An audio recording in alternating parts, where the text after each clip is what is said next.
Okay, so look at the Destiny 2 beta at 21:9. Finally, Destiny can be played on PC, and wow, I must say this game has buckets of potential. The beta dropped 2 days ago, but I haven't got my hands on the beta until now because the open beta only launched recently as I haven't pre-ordered the game, so I didn't get it the day early.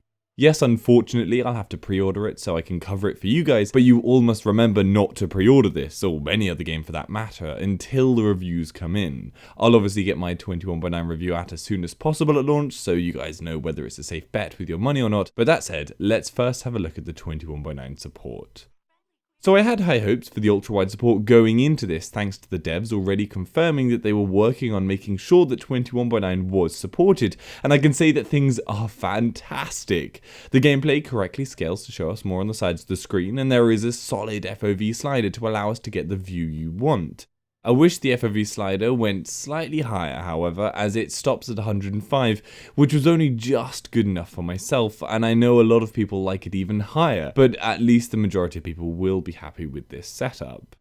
The HUD scales to the sides of the screen correctly, where applicable, and screen effects use the entire screen space beautifully. They might be stretched, but they don't look stretched. The in-game menus all use the entire screen width, shifting some elements to the sides and locking some to 16:9. It's perfect. The main menu follows this trend as well. Even cutscenes were made at 21:9, so they just fill out the screens, and it's the 16:9 users who have black bars.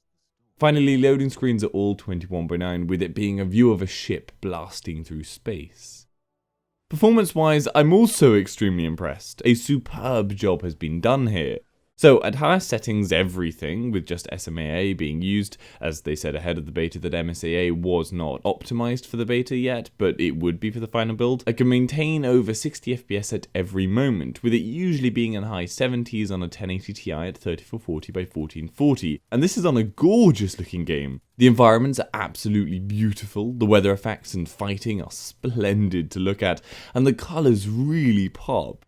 The game really made me want an HDR screen just to play it on because the colours of the environments would look outstanding. Whatever you think about the gameplay, the graphics are lovely. To go with this, there's also a well-rounded number of graphic settings as well that you can tweak so you can get the performance you want. Some settings are a little strange, for example I've never come across 3D screen space ambient occlusion before, but otherwise things are pretty apparent as to their effect. The other lovely feature of the graphic settings is there's no need to restart the game after making any change, which I always adore.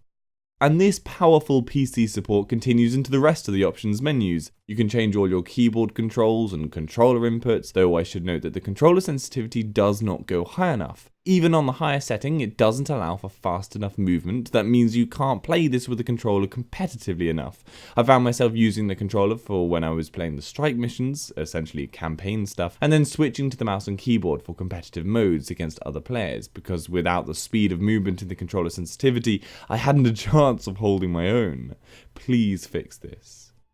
The other gripe I have with the controller, and yes, for those of you confused why I'm talking about a controller on PC, PC supports everything, and I, like many others, have a massive preference to sitting back with the controller than upright with my keyboard and mouse. But yeah, the other gripe I have is the controller navigation of menus is horrendous. It's like what happened with Steep. In fact, it's identical to what happened. You don't move about the menus in a normal controller fashion. Instead, the left analog stick just slowly moves a circle around as if it was a mouse cursor, and it makes menu navigation horrendous on a controller. What idiot thought this was acceptable? Sorry, but no, it's clearly not. This is a must fix for the final release, please. Now, finally, if you are having any problems with the beta, then check out this list of potential issues that the devs already highlighted before the beta, so when you're going into it, if you hit any of the stuff, they already know about it. I'll link to the whole list in the description if you want to have a read. So, gameplay-wise, I really enjoyed myself in this beta. This is, by the way, coming from someone who never played the first game and never was interested in following it in any other way, so I'm going into this cold, like I'm sure many PC players are. And it's for this reason that I wouldn't be surprised if some of my opinions differ from others who did play the first one. But that's the point, I suppose. Destiny 2 needs to win over a PC market that has no previous attachment to the name, and so aren't already looking to buy this automatically. So, the beta has 3 different game modes to choose from: a strike mission, which is basically a cooperative campaign mission, and 2 competitive modes, one being for a domination setup and the other a search and destroy thing. I started with the strike mission as that's really why I'm interested in playing this game. So upon starting, you choose between 3 different classes. You can switch to another class later if you like, and this will affect the abilities you have. Each class has different special moves and overall qualities, and the strike mission is basically a fight from point A to point B and you work your way through the linear level. You can either do it by yourself or you're doing it with a number of other players. I think it's up to 4 of you at a time. Fighting is, however, different to the average first-person shooter and instead opts to make enemies more difficult to kill, making them bullet sponges. This is a mechanic that some people don't like, but personally I've always enjoyed it. It generally manages to increase the challenge of a fight and is executed very nicely here. Enemies are clearly not very high level, but still provide a decent challenge for players as a first-time stint playing the game for this beta. Enemy types are also satisfactorily diverse too, with big lumbering enemies to small fast wolf type creatures. You also get a mixture of mini-bosses and a final big boss that takes you across 3 different stages during his fight. The transition between the stages are very smooth, and overall I can say I was very happy with the strike mission. I should also note that you have a number of different weapons to choose from, and you can select between the different weapons on the fly whilst playing. You can have equipped 3 weapons at any one time, but diving into the character menu, you can then swap in and out a number of different alternative guns and also clothing. However, weapons were the only thing I found to swap around in the beta. And different weapons also take different ammo types, and these can be discerned by the different colours, and enemies drop spare ammo once they're killed to keep you topped up. Now, after completing the strike mission, I dove into some competitive domination, and whilst I enjoyed it, it had no hook in me. I don't see myself playing a lot of this in the future. For these kinds of competitive modes, I'm far more inclined to go and play Battlefield or Rainbow Six Siege or the like. The bullet sponge mechanic just doesn't sit well with me in a competitive environment like this, as it's not so much down to skill whether you can get a kill, but whether there are more of you guys shooting the enemy. For example, a 2v1 fight pretty much always ends in the one person's death because they simply can't deal out enough damage fast enough. It usually takes a full mag to kill someone, which makes it extremely difficult for you to kill the other player before the sheer damage output of those 2 players combined slays you. I'm certainly not saying this game mode is bad, however, I'm simply saying it's not for me. That said, I did like the 3rd game mode, the other competitive one, the search and destroy type game mode. It was pretty fun. Again, the bullet sponge issues still stuck with me, but it was more interesting than the domination setup. Now, another point I want to note is that for these competitive game modes, you use precisely the loadout and character state that you had during the strike mission. So you have precisely the same weapons equipped, precisely the same ammo count, etc. It certainly is a very different experience for someone like myself who's used to having competitive matches be evenly set up, with players having access to predetermined weapons and ammo count and such like. Again, it's not a negative, it's just a point to note. Now, of course, this is only a beta, and so I can't exactly give my full opinion on the game because I simply can't play enough of the game to make a good conclusion yet. But I will say, I feel it has ample promise. There's lots to like about it, and I'm very much open to getting my hands back on the final game and seeing if it builds upon this beta nicely. While some who played the first game are saying this feels in ways a copy and paste of many parts of the first game, like I said, as a PC player I never experienced any of the first game, so that doesn't factor into my opinion. If you played the first, then definitely go and see what players of the first think of this one. Of course though, if you can get into the beta, then definitely do. It's open right now, and whilst the close date is supposed to be the 31st, it sounds likely that it will be extended somewhat. So I'm going to give this a WAF score of 5 right now. I can't fault the beautiful ultra-wide support and can only hope that they don't do anything to damage that in the final build. I'll be covering the game again on the full release, so be sure to check back for that when I can give you my full opinion on it, and things really are just looking very good for it.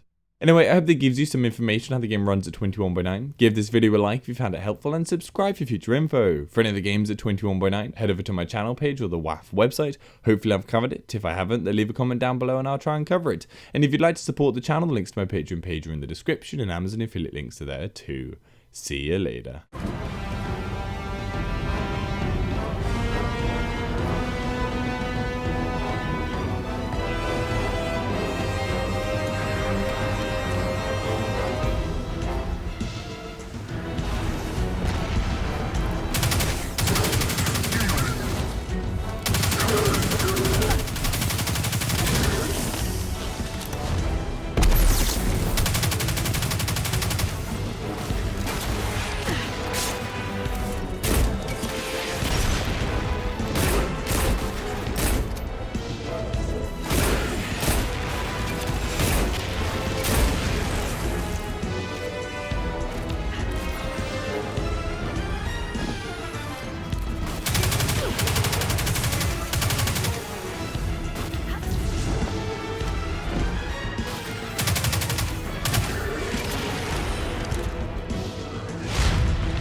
King, what's your status?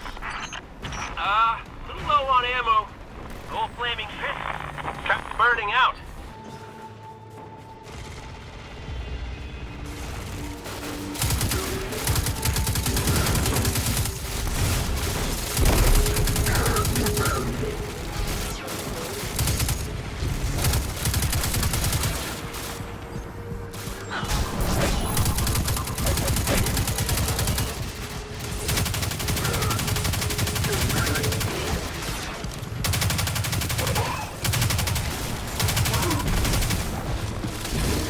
You're right. A waterfall of Vex milk.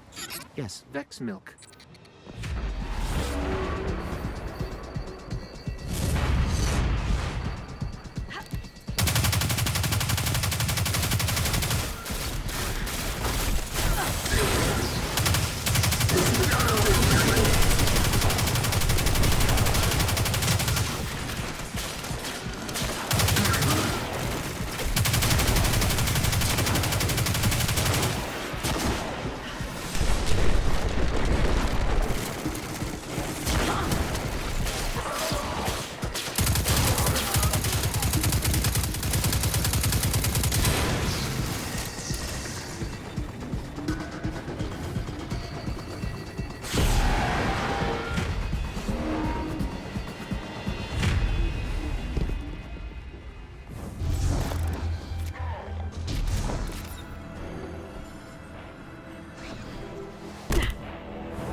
Good shot!